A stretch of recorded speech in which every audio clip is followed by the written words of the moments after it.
Welcome back to my channel. હું છું સમીર રાઠિયા, બોલાતો આપનો Sam sir, Sam's nursing academy વતી, અને સાથે જ અમે ક્લાસ કોઓર્ડિનેટર તો નહીં પરંતુ હવે academy coordinator miss Tanvi Fatema ma'am, કે જે તમને ડેઈલી પોસ્ટર, અવનવીન પોસ્ટર મોકલતા રહે છે, બરાબર છે, અને ક્લાસ સ્ટુડન્ટ્સને પણ જોડતા રહે છે.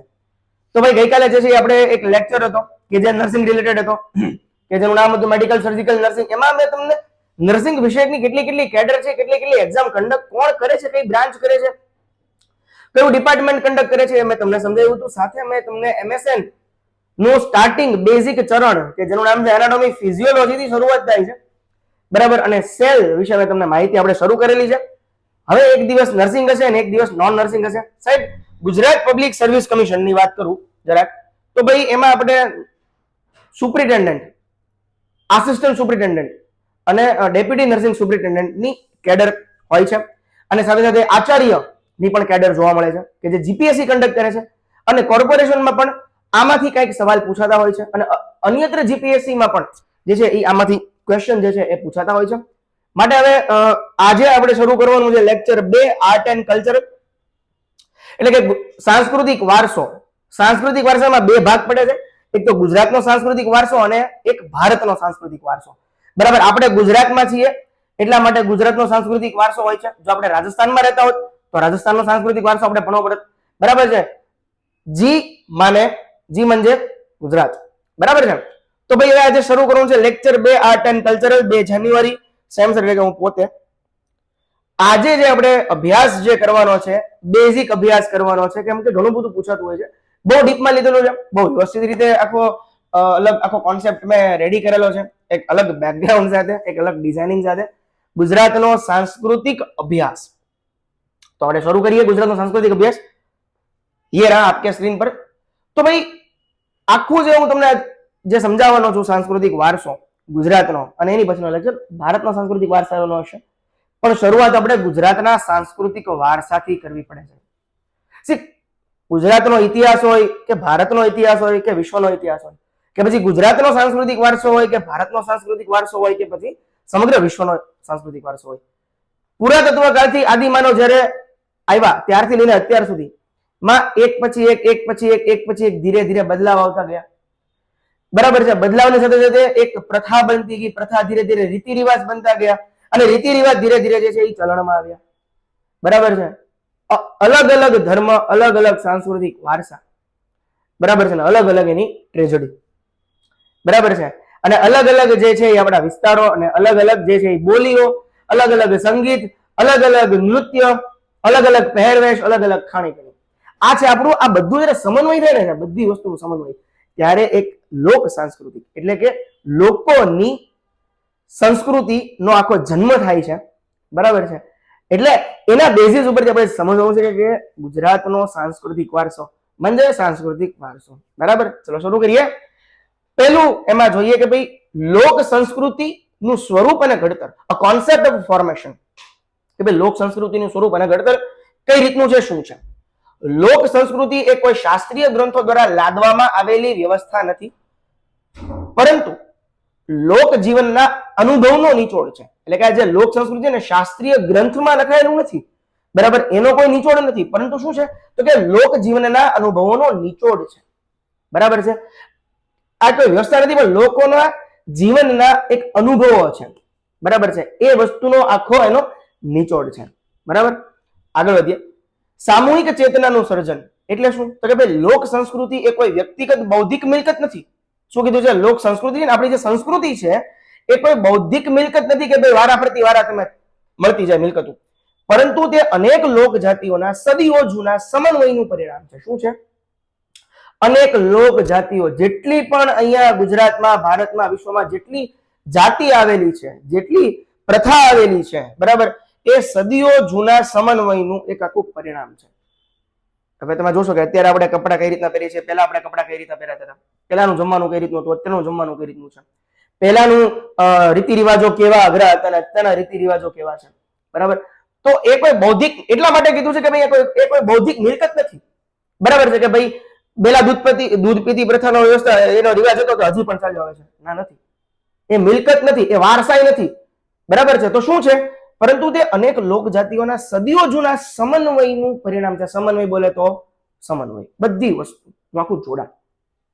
આગળ પરિબળો જોઈએ તો કે મનુષ્યની પાયાની રુચિઓ, સુવિધાઓની શોધ અને ભૌગોલિક મર્યાદાઓ સંસ્કૃતિના ઘડતરમાં પાયાનું કામ કરે છે. આ પરિબળ છે. એટલે મનુષ્યની પાયાની રુચિ એટલે કે બેઝિક એની રુચિ કેવી છે, એને શું ગમે છે, શું નથી ગમતું. સુવિધાઓની શોધ, કેટલી સુવિધા આપણે કરેલી છે. પેલા સુવિધા કેટલી હતી, હવે સુવિધા કઈ રીતની છે. પેલા આપણે ગાડામાં જતા હતા, હવે આપણે બસમાં જઈએ છીએ, હવે આપણે કારમાં જઈએ છીએ. બરાબર. પેલા ડોલી જે આખી જે આવતી એ રીતની છે, હવે ફોર્ચ્યુનરમાં જાન આવે છે. એટલે કે સુવિધાઓની શોધ, ભૌગોલિક મર્યાદાઓ સંસ્કૃતિના ઘડતરમાં પાયાનું કામ કરે છે. આ બહુ અગત્યની લાઈન છે. ભૌગોલિક મર્યાદા. ભૌગોલિક મર્યાદા એટલે કે જુદા જુદા વિસ્તારો, જુદું જુદું ભૌગોલ એટલે કે જુદું જુદું ભૂગોળ, જુદો જુદો વિસ્તાર એટલે કે ગુજરાતની મર્યાદા કઈક અલગ છે, બિહારની મર્યાદા કઈક અલગ છે, દિલ્હી જમ્મુ કાશ્મીરની મર્યાદા કઈક અલગ છે. બરાબર છે. તમે દક્ષિણમાં જાઓ તો એની મર્યાદા અલગ છે, ઉત્તરમાં જાઓ તો એની મર્યાદા અલગ છે. તો ભાઈ હરેક એટલા માટે કીધું છે કે ભૌગોલિક મર્યાદાઓ સંસ્કૃતિના ઘડતરમાં બહુ પાયાનું કામ કરે છે. આટલી વાત સમજો ને. આગળ વધીએ. હવે છે પરંપરાનું નિર્માણ, પરંપરા, અનુશાસન, પ્રતિષ્ઠા. કોઈ પણ પ્રણાલિકા જ્યારે પેઢી દર પેઢી સામાજિક માન્યતા પ્રાપ્ત કરે છે, શું કરે છે, સામાજિક માન્યતા પ્રાપ્ત કરે છે, ત્યારે તે રીતિ રિવાજ બને છે. શું બને છે? રીતિ રિવાજ બને છે. અને ગુજરાતમાં આ પ્રક્રિયા હજારો વર્ષોથી અવિરત પ્રમાણમાં ચાલતી આવે છે. આઈ અગેન રિપીટ ધીસ લાઈન. કોઈ પણ પ્રણાલિકા એટલે કે કોઈ પણ એવી પ્રણાલી લઈ લ્યો, કોઈ પણ એવો એક આખો એક કોન્સેપ્ટ લઈ લ્યો. બરાબર. એ દર પેઢી સામાજિક માન્યતા પ્રાપ્ત કરી લે કે ભાઈ આ સમાજની આ માન્યતા છે. બરાબર છે. તો એ વસ્તુ પ્રાપ્ત કરી લે છે ત્યારે એ વસ્તુ રીત રિવાજ બને છે. રીત રિવાજ ડાયરેક્ટલી થોપાઈ નથી જતો આપણા ઉપર. કેમ?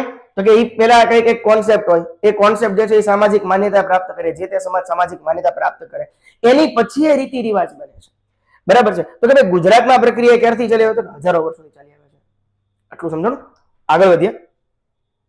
સેકન્ડ થિંગ, ભૌગોલિક ઉદ્ભવ અને માનવ વસવાટ એટલે કે રિજનલ ઓરિજિન. ગુજરાતની ભૌગોલિક વિવિધતાએ તેના સાંસ્કૃતિક ઉદ્ભવને બે મુખ્ય ભાગમાં વહેંચ્યો છે. કેટલા ભાગમાં? બે મુખ્ય ભાગમાં વહેંચેલા છે. બરાબર. ચલો હવે જોઈએ આપણે. અહીંયા આપણે જોઈ લઈએ. હવે બે ભાગ છે. એક સાબરમતી કાંઠાનું સંસ્કૃતિ એટલે કે તળ ગુજરાત, અને એક સૌરાષ્ટ્રની અરણ્યવાસી સંસ્કૃતિ. આ બે વસ્તુ ભૌગોલિક. મેં તમને કીધું ને કે અલગ અલગ આપણે ગુજરાત છે. બરોબર છે. તેમાં તળ ગુજરાત આવે. બરાબર છે. સૌરાષ્ટ્ર આવે. બરાબર છે. ઉત્તર ગુજરાત આવે. અલગ અલગ હું તમને આખું જયારે ભૂગોળ સમજાવીશ ત્યારે હું તમને સમજાવીશ કે ભાઈ આપણે ગુજરાત જે છે તેમાં ઉત્તર ગુજરાત, દક્ષિણ ગુજરાત, પૂર્વ ગુજરાત, પશ્ચિમ ગુજરાત, તળ ગુજરાત, ભૂમધ્ય ગુજરાત, આ બધી વસ્તુ આખું હું તમને ઇન ડિટેલ સમજાવવાનો છું. પણ જ્યારે વાત સંસ્કૃતિની કરવામાં આવે છે તો એ વસ્તુ જે છે એ એમાં સાંસ્કૃતિક ઉદ્ભવ. બરાબર. જે તે જગ્યાનો ઉદ્ભવ. બરાબર. આપણે માની લો કે ભાવનગર તો કે સંસ્કારી નગરી, રાજકોટ તો કે રંગીલું રાજકોટ. એટલે એ વર્ડમાં અહીંયા કીધું છે કે સાંસ્કૃતિક ઉદ્ભવને મુખ્ય બે ભાગમાં વહેંચવામાં આવ્યા છે. પેલું જોઈએ સાબરમતી કાંઠાની સંસ્કૃતિ એટલે કે એને કહેવાય તળ ગુજરાત. એવું માનવામાં આવે છે કે આદિ માનવો સાબરમતીના કિનારે કુબા, માર્ક માય વર્ડ, કુબા નોટ્સ કરજો, કુબા એટલે કે ઝૂંપડા બનાવીને વસ્યા.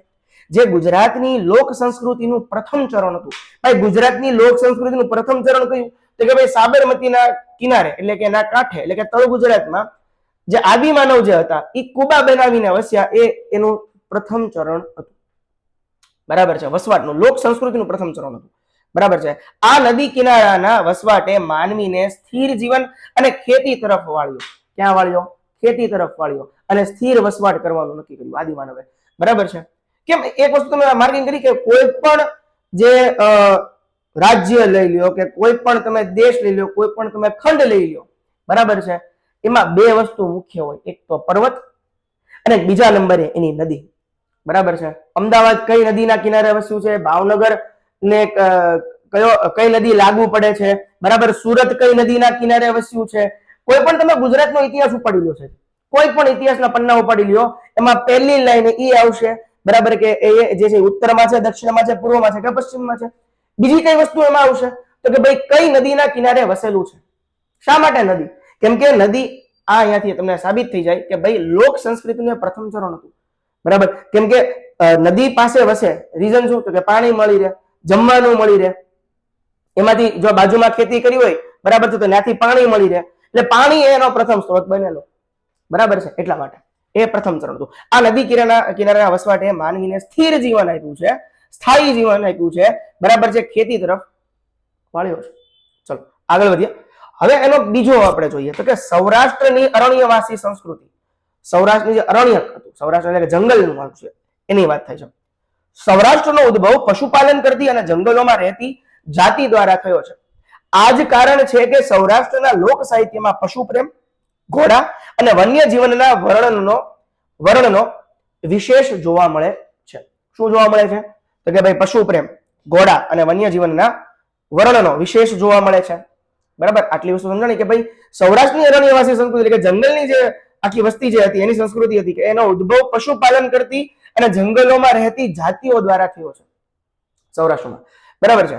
એના કારણે લોક સાહિત્યમાં, કોના સાહિત્યમાં? લોક સાહિત્ય એટલે કે લોકો દ્વારા જ રચાયેલું હોય, બરાબર, લોકો દ્વારા લખાયેલું હોય, લોકો દ્વારા બોલાયેલું હોય, લોકો દ્વારા સંભળાયેલું હોય, બરાબર છે, અને આપણે એનું ગ્રહણ કરીએ છીએ. માટે લોક સાહિત્ય, માટે લોક સંસ્કૃતિ, કેમ કે એ એક દ્વારા નથી બનતી, હરેક દ્વારા બને છે. બરાબર, આગળ એટલે એના પશુ પ્રેમ, ઘોડા અને વન્ય જીવનના વર્ણનો વિશેષ જોવા મળે છે. આગળ વધીએ.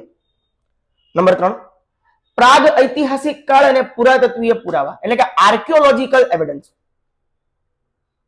નગર સંસ્કૃતિ પહેલાની ગ્રામીણ અને વિચરતી સંસ્કૃતિનો ગુજરાતમાં બહુ ઊંડો ઇતિહાસ છે સાહેબ. બરાબર છે. તો હવે એમાં આપણે 3 વસ્તુ લઈ લઈએ કે વિચરતી જાતિઓ, મોહેન્જો-દડો અને હડપ્પા જેવી આયોજનબદ્ધ નગર સંસ્કૃતિઓ વિકસી તે પૂર્વે, આ જો સાંભળો, મોહેન્જો-દડો અને હડપ્પા જેવી આયોજનબદ્ધ એ નગર સંસ્કૃતિ વિકસીને એની પહેલા પણ કઈક સંસ્કૃતિ, એની પહેલા પણ ગુજરાતમાં વિચરતી જાતિઓની લોક સંસ્કૃતિ અસ્તિત્વમાં હતી. એટલે કે આપણી જે ગુજરાતની જે સંસ્કૃતિ જે છે સાહેબ એ મોહેન્જો-દડો અને હડપ્પાની કરતા પહેલા પણ એક વિચરતી જાતિઓની લોક સંસ્કૃતિ અસ્તિત્વમાં હતી. બરાબર, અહીંયા આવું ક્લિયર એન્ડ કટ ભાષામાં કીધેલું છે. હવે એના અવશેષો છે કે વારસાના અવશેષો, લોથલ વેરી મોસ્ટ એમપી ક્યાં છે? તો કે અમદાવાદમાં આવેલું છે. અને ધોળાવીરા એ ક્યાં આવેલું છે? તો કે કચ્છ આવેલું છે. જેવા સ્થાપત્યો હજારો વર્ષ જૂની ઉચ્ચ કોટીની માનવ સંસ્કૃતિના સાક્ષી છે. ઉચ્ચ કોટીના સાક્ષી છે, માનવ સંસ્કૃતિના સાક્ષી છે. આ નગરોની સામાજિક રચનામાં લોક સંસ્કૃતિના બીજ છુપાયેલા હતા. બરાબર, આ જે નગર હતા ને સાહેબ, બરાબર, મોહેન્જો-દાડો લઈ લ્યો કે પછી વિચરતી જાતિઓની એની પૂર્વેની પણ લઈ લ્યો, બરાબર છે, કે પછી આપણે આ હડપ્પા લઈ લ્યો, બરાબર, એ હરેક સંસ્કૃતિમાં એક અલગ જ લોક સંસ્કૃતિના બીજ જોડાયેલા છે, એક બીજ જોડાયેલા મળે છે. બરાબર છે, કેમ કે એમાં ઉત્ખનન થયું, વારે તહેવારે દિવસેના દિવસે ઉત્ખનન થયું, બધી વસ્તુઓ જોવામાં આવી કે ભાઈ આ આટલી વસ્તુ પહેરાતી હતી, આ આટલી વસ્તુ પહેલાના સમયમાં હતી. બરાબર છે, એ રીતે એ એના સાક્ષી છે. હવે જોઈએ આદિવાસી જોડાણ. કયું જોડાણ? આદિવાસી જોડાણની વાત કરીએ. આજના આદિવાસીઓના ઓજારો, સાંભળજો, આજના આદિવાસીઓના ઓજારો અને તેમની જીવનશૈલી એ પ્રાચીન સંસ્કૃતિનો જીવંત દસ્તાવેજ છે. જીવંત દસ્તાવેજ કયો છે એવું પૂછાય તો એમાં શું લખવાનું કે ભાઈ આજના આદિવાસીઓના ઓજારો અને તેમની જીવનશૈલી એ પ્રાચીન સંસ્કૃતિના જીવંત દસ્તાવેજ છે. આગળ વધીએ. હવે જોઈએ આદિવાસી વારસો અને પ્રકૃતિ પૂજા, ટ્રાઇબલ એન્ડ નેચર વર્શિપ. સાહેબ આ જે આદિવાસી રિલેટેડ છે ને, ટ્રાઇબલ કમ્યુનિટી, બરાબર છે, તો એ બહુ બધી રીતે પૂછાય છે. જીપીએસસી માં પૂછાય છે, આપણી નર્સિંગની એક્ઝામમાં પણ પૂછાય છે. બરાબર છે, તો થોડું ઘણું ધ્યાન રાખવાનું છે, થોડું ઘણું તો વધારે ધ્યાન રાખવાનું છે. Tribal and nature worship. ગુજરાતની લોક સંસ્કૃતિના મૂળિયા પ્રકૃતિ સાથે જોડાયેલા છે. શેની સાથે? ગુજરાત લાગુ પડે એટલે પ્રકૃતિ લાગુ પડે. બરાબર છે, આ એક વાક્ય મગજમાં ફિટ બેઠાડી લેજો. બરાબર, પ્રકૃતિ, આમ તો જો કે બધી બાજુ પ્રકૃતિ વાત છે, પણ આપણે ગુજરાતમાં, ગુજરાત લોકો જે છે, બરાબર છે, ભારત અને એમાં ગુજરાત એ પ્રકૃતિ પ્રેમી છે. બરાબર છે. કોની સાથે મૂળિયા જોડાયેલા છે? કે પ્રકૃતિ સાથે મૂળિયા જોડાયેલા છે. સવાલ પૂછે ગુજરાતની લોક સંસ્કૃતિના મૂળિયા કોની સાથે જોડાયેલા છે? પ્રકૃતિ સાથે જોડાયેલા છે. આગળ વધીએ. જેની જાળવણી મુખ્યત્વે આદિવાસી સમુદાય કરેલી છે. જો આદિવાસી સમુદાય ના હોત તો શું ન હોત? તો કે ભાઈ પ્રકૃતિ ન હોત. બરાબર, પ્રકૃતિ નષ્ટ થઈ ગઈ હોય. બરાબર છે, એટલે કીધું કે આદિવાસી સમુદાયો કરી છે. હવે એની પૂજા પદ્ધતિ જોઈએ. દેવી દેવતાઓ ઉપરાંત પ્રકૃતિના તત્વો જેવા કે પશુ, પક્ષી, વિશેષ કરીને વૃક્ષ પૂજા એ લોક સંસ્કૃતિનું અભિન્ન અંગ છે. બરાબર છે. હવે અહીંયા દેવી દેવતા ઉપરાંત પ્રકૃતિ તત્વ કીધા છે કે પશુ, પક્ષી, વિશેષ કરીને વૃક્ષ, પીપળાનું વૃક્ષ આપણને ખ્યાલ જ છે. બરાબર છે, વડ સાવિત્રીનું જે વડ સાવિત્રી આવે, પીપળાનું આવે, એ ટૂંકમાં જે પણ ધર્મમાં જે છે સનાતન ધર્મમાં આ વસ્તુ એક બહુ સારી એવી છે કે જો હું તમને પૂછું વડ સાવિત્રીનું વ્રત, બરાબર છે, પછી પીપળાનું પૂજન, બરાબર છે, આ બે વસ્તુ એટલા માટે અહીંયા કીધું છે કે વિશેષ કરીને વૃક્ષ પૂજા એ લોક સંસ્કૃતિનું અભિન્ન અંગ છે, બરાબર છે. ચલો આગળ વધીએ. ધાર્મિક સંસ્થાઓ, હવે અહીંયા વાત કરીએ છીએ ભુવાની કે જે ધાર્મિક વડા અને લોક માન્યતાઓ આજે પણ ગ્રામીણ સમાજમાં મજબૂત પકડ ધરાવે છે. નીચેનામાંથી કઈ પકડ જે છે એ સમાજમાં ગ્રામીણ સમાજમાં મજબૂત પકડ ધરાવે છે? ધાર્મિક વડાની અને લોક માન્યતાઓ, એટલે કે ભુવા અને લોક માન્યતાઓ આજે પણ ગ્રામીણ સમાજમાં એક મજબૂત પકડ ધરાવે છે. હવે વાત કરીએ પરંપરાગત સાધનોની વાત કરીએ, બરાબર. તો કે ઉત્ખનન માંથી મળેલા, ઉત્ખનન એટલે કે આપણે કોઈ જગ્યા એવી લઈ લો કે એમાંથી આપણે ખોદકામ શરૂ છે એમાંથી મળેલા, ઇટ્સ કોલ્ડ ઉત્ખનન, મળેલા પ્રાચીન ઓજારો અને દેવીઓની મૂર્તિઓ આદિ માનવના કૌશલ્ય, એની સ્કિલ અને એ શ્રદ્ધાનો પરિચય છે. હવે માની લો કે આપણે અત્યારે 500મી સદીમાં જીવીએ છીએ, માની લેવાનું છે 501મી સદીમાં જીવીએ છીએ. હવે આપણી એક એવી કોમ્યુનિટી છે, બરાબર છે, કે એને દેવી દેવતાઓમાં માને છે, બરાબર છે, પ્લસ બીજા નંબરે જે છે એ એક આપણે શું કહેવાય મૂર્તિ પૂજા કરે છે, બરાબર. તો એ એની બનાવશે, અમે મીન્સ કે માની લો કે હું પોતે અમે અમારી આખી કોમ્યુનિટી છે, બરાબર છે, એને આખી મૂર્તિ બનાવી છે, બધી વસ્તુ રેડી કરીને મૂકી દીધી. હવે 500મી સદી, 600, 700, 800, અત્યારે આપણે 21મી સદીમાં જીવીએ છીએ, બરાબર છે. એટલે કે આજથી 16 સદી પહેલાની વાત કરું છું. હવે એ તો દટાઈ જ ગઈ હોય. હવે જયારે ઉત્ખનન કર્યું એમાંથી શું વસ્તુ મળી? તો કે ઓજાર, પ્રાચીન ઓજાર, બરાબર છે, દેવીઓની મૂર્તિ. તો એ કોનું કૌશલ્ય છે? આપણું કૌશલ્ય છે? ના, આપણે માત્ર ઉત્ખનન કર્યું છે, બરાબર. સંસ્કૃતિનું આપણે ઉત્ખનન કરી રહ્યા છીએ, સંસ્કૃતિને આપણે ધીરે ધીરે ગોતી રહ્યા છીએ, બરાબર, કે અહીંયા કઈ સંસ્કૃતિ હતી, ત્યાં બાજુમાં કઈ સંસ્કૃતિ હતી, એ રીતે, બરાબર છે. તો એ કોનું કૌશલ્ય હતું? તો કે આદિ માનવનું હતું, બરાબર. આજે આપણા પૂર્વજો હતા એનું કૌશલ્ય હતું. આપણે છરી બનાવી છે? ના, છરી પહેલાથી ગોતાઈને આવેલી છે, છરી પહેલા બની ગયેલી છે, ઓજારો પહેલા વિકસી ચૂક્યા છે, અત્યારે તેનું મોડિફિકેશન થઈ રહ્યું છે માત્ર. આ વસ્તુ મગજમાં બેસાડી દેજો, બરાબર છે. અને શ્રદ્ધાનો પરિચય છે, બરાબર છે. શ્રદ્ધા કયો, આસ્થા કયો. ચલો હવે સાહેબ સંસ્કૃતિ આવે ને એટલે કે વિદેશી પ્રજા આવે ને આવે જ થાય, બરાબર. વિદેશી પ્રજાઓનો સમન્વય, આર્યો અને ગ્રીક એટલે કે cross cultural fusion, cross cultural fusion બહુ પૂછાય છે. ગુજરાત હંમેશાથી વિશ્વ સાથે વ્યાપારિક અને સાંસ્કૃતિક રીતે જોડાયેલું રહ્યું છે. ગુજરાત હંમેશાથી વિશ્વ સાથે વ્યાપારિક અને સંસ્કૃતિ રીતે જોડાયેલું રહ્યું છે. આગમન જોઈએ, હવે આ તો આપણને ખબર જ છે કે ભાઈ આપણા નરેન્દ્ર મોદી સાહેબ જે બધાની સાથે વ્યવહાર સારો રાખે છે. જ્યારે ચીફ મિનિસ્ટર હતા ત્યારે પણ, પ્રાઇમ મિનિસ્ટર થયા ત્યારે પણ, બધા સાથે એ એક વ્યાપારિક અને સંસ્કૃતિ સાથે જોડાયેલા પર્સન છે. એટલા માટે અહીંયા પણ કીધું છે કે ગુજરાત હંમેશાથી, એટલે ગુજરાતના લોકો પણ હંમેશાથી વિશ્વ સાથે વ્યાપારિક અને સાંસ્કૃતિક રીતે જોડાયેલા છે. હવે જોઈએ આગમન. ઈસવીસન પૂર્વે 5મી સદીના ગાળામાં આર્યો અને ગ્રીક પ્રજાઓ ગુજરાતમાં પ્રવેશી. ઈસવીસન પૂર્વે 5મી સદી, બરાબર છે, એટલે ઈસુ ખ્રિસ્તીના જન્મ પહેલા, એના જન્મ પહેલાની વાત થાય છે, એટલે પૂર્વે છે, બરાબર. આર્ય અને ગ્રીક પ્રજા ગુજરાતમાં પ્રવેશી ગઈ. ગ્રીક પ્રભાવ અને કાષ્ટ પૂજા, બરાબર. ગ્રીક લોકો લાકડાના દેવી દેવતાઓની પૂજા એટલે કે વુડ વર્શિપ કરતા હતા.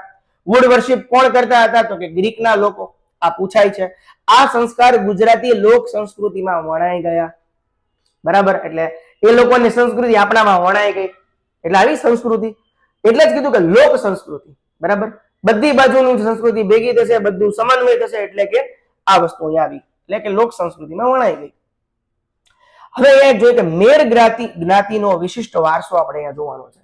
મેર જ્ઞાતિનો વિશિષ્ટ વારસો, બરડા ડુંગરના મેર લોકોમાં આજે પણ ગ્રીક પ્રજાના સાંસ્કૃતિક અવશેષો અને લાકડાની પૂજા કરવાની પરંપરા જોવા મળે છે.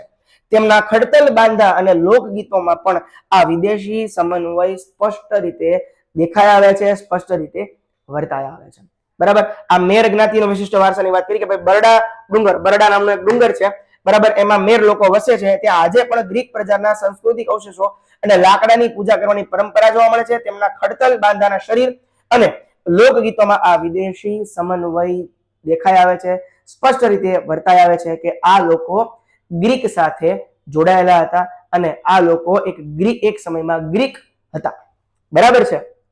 એ વસ્તુ આમાં ઉલ્લેખ કરેલો છે એ રીતે, બરાબર. ચલો આગળ વધીએ. પ્રજા જોઈએ. હવે પહેલી પ્રજા નિષાદ પ્રજા. બરાબર. તો કે ભાઈ ગુજરાતના આદ્ય નિવાસીઓ, સાંભળજો, આદ્ય નિવાસીઓ અને સાગર ખેડુ વારસો. નિષાદ પ્રજા એ ગુજરાતના વસવાટના ઇતિહાસનું સૌથી પ્રાચીન પ્રકરણ છે. બરાબર છે. નિષાદ પ્રજા એ ગુજરાતના વસવાટના સૌથી પ્રાચીન પ્રકરણ છે.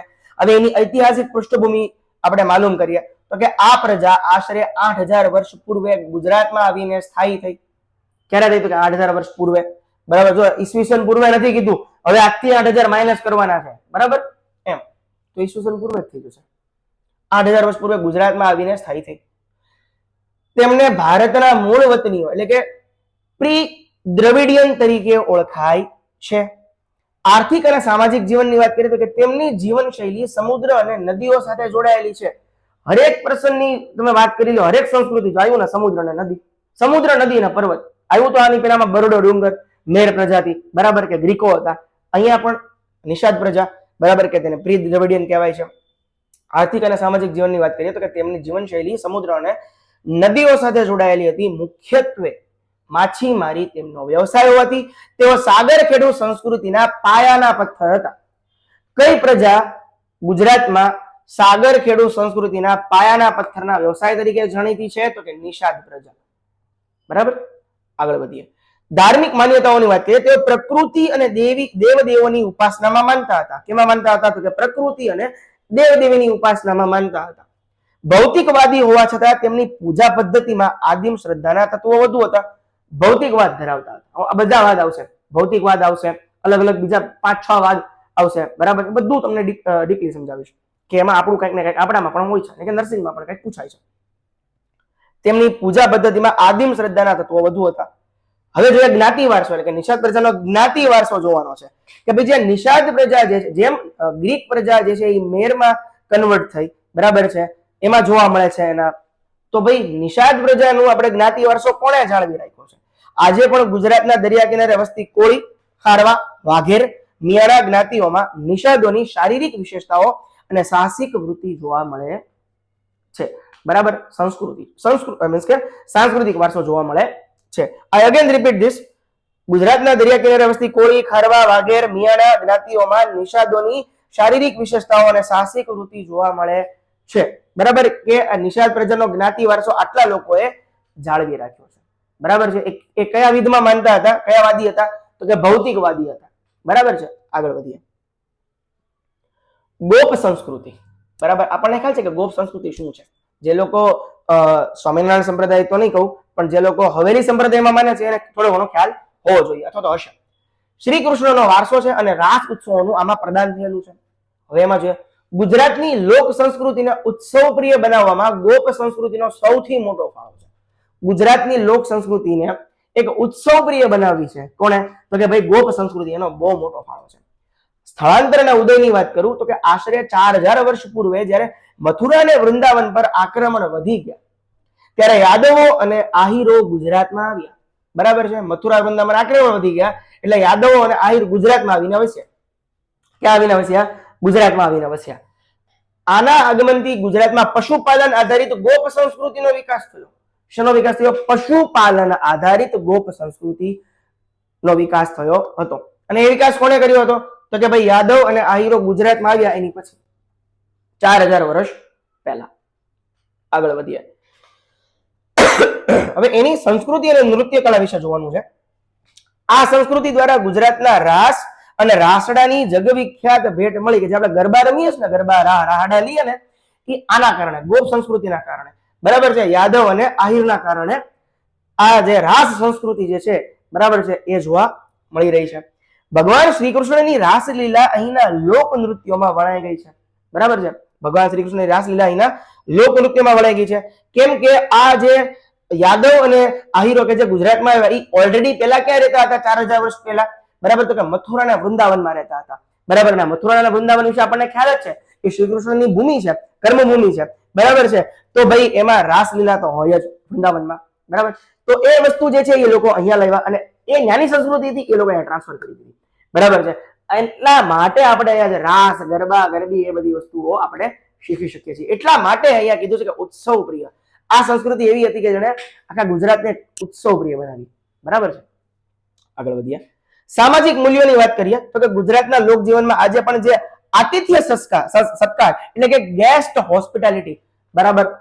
અતિથિ દેવો ભવ, આપણા ભારતનું, ગુજરાતનું એક વાક્ય છે, અતિથિ દેવો ભવ એટલે કે આતિથ્ય સત્કાર એટલે ગેસ્ટ હોસ્પિટાલિટી અને વડીલો પ્રત્યેનો આદર જોવા મળે છે.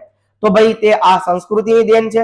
મેળાઓ અને ઉત્સવો પણ આ સંસ્કૃતિનું એક અભિન્ન અંગ છે. મેળા જોઈ લ્યો કે પછી ઉત્સવ જોઈ લ્યો કે પછી રાસલીલા જોઈ લો, બરાબર છે, કે પછી તમે ગરબા જોઈ લો કે પછી રાહડા જોઈ લો, બરાબર. એ આ ગોપ સંસ્કૃતિ એટલે કે જે શ્રી કૃષ્ણનો વારસો જે છે આ એની દેન છે, બરાબર.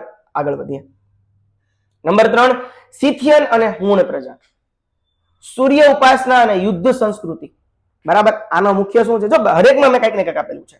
ગોપ સંસ્કૃતિ તો કે શ્રી કૃષ્ણનો વારસો અને રાસ ઉત્સવોનું પ્રદાન. નિષાદ પ્રજા તો કે આદ્ય નિવાસીઓ અને સાગર ખેડૂનો વારસો, બરાબર છે. હવે સિથિયન પ્રજા એટલે કે હુણ પ્રજા, સૂર્ય ઉપાસના અને યુદ્ધ સંસ્કૃતિ, બરાબર. સૌરાષ્ટ્રના ઇતિહાસ અને કૌશલ્યમાં સિથિયન પ્રજાનું આગમન એક વળાંક સમાન હતું, બરાબર. હરેક વસ્તુના ટર્નિંગ પોઈન્ટ આવે. જ્યારે લોકો ગુજરાતમાં આવ્યા તો એક વળાંક સમાન હતું. સિથિયન પ્રજા એટલે કે હુણ પ્રજા.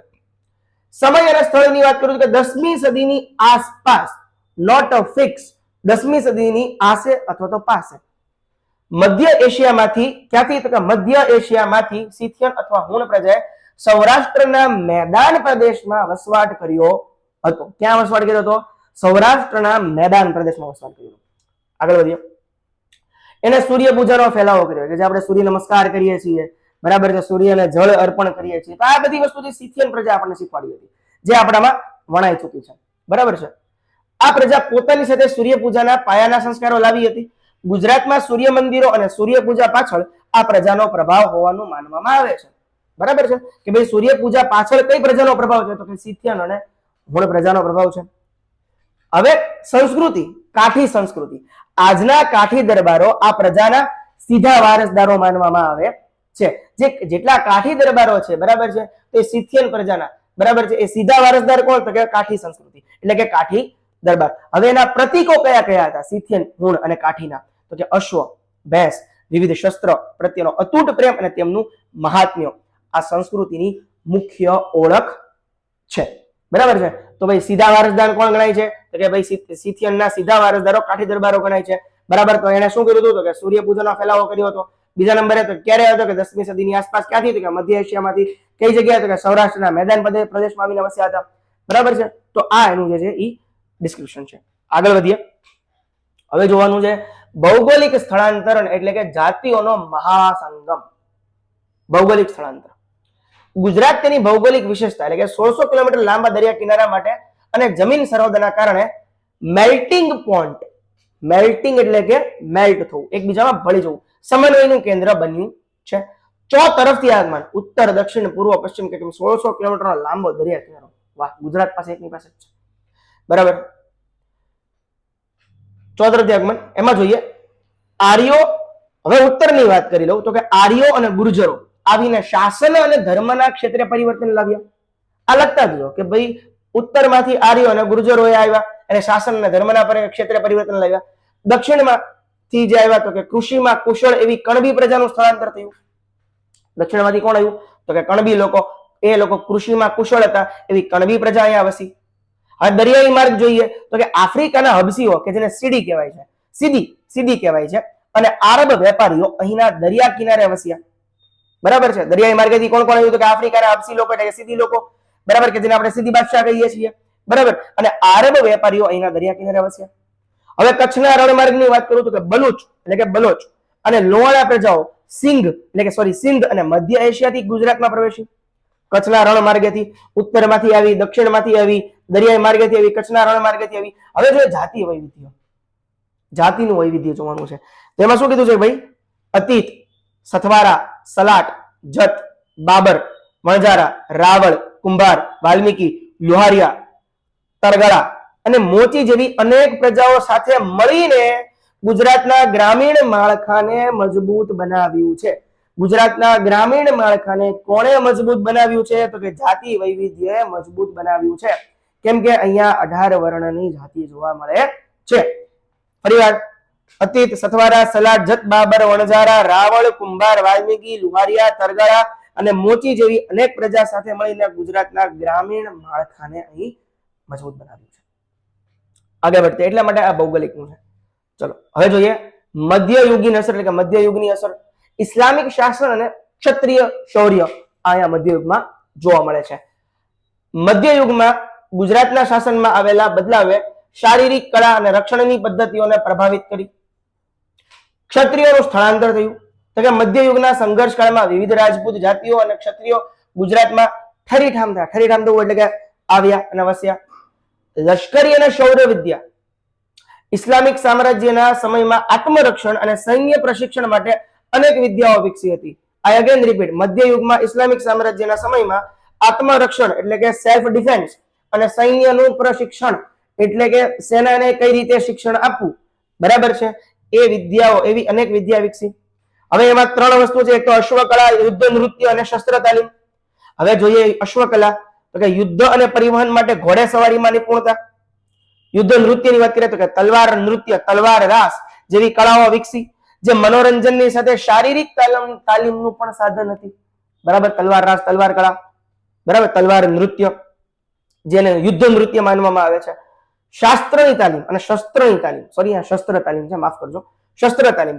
વિવિધ પ્રકારના પારંપરિક શસ્ત્ર એટલે ભાલા, તલવાર, ઢાલ વાપરવાની પદ્ધતિઓમાં જે છે એ આધુનિકતા આવી. ક્યારે આધુનિકતા આવી? તો કે મધ્યયુગમાં, જ્યારે ઇસ્લામિક શાસન અને ક્ષત્રિય શૌર્ય નું સમન્વય થયું ત્યારે. બરાબર છે. તો એમાં લશ્કરી શૌર્ય વિદ્યા, બરાબર છે, કઈ કઈ? તો કે અશ્વકળા, યુદ્ધ નૃત્ય અને શસ્ત્ર તાલીમ. બરાબર, યુદ્ધ નૃત્ય કયું? તો કે તલવાર નૃત્ય. બરાબર છે. અને એ શેની માટે?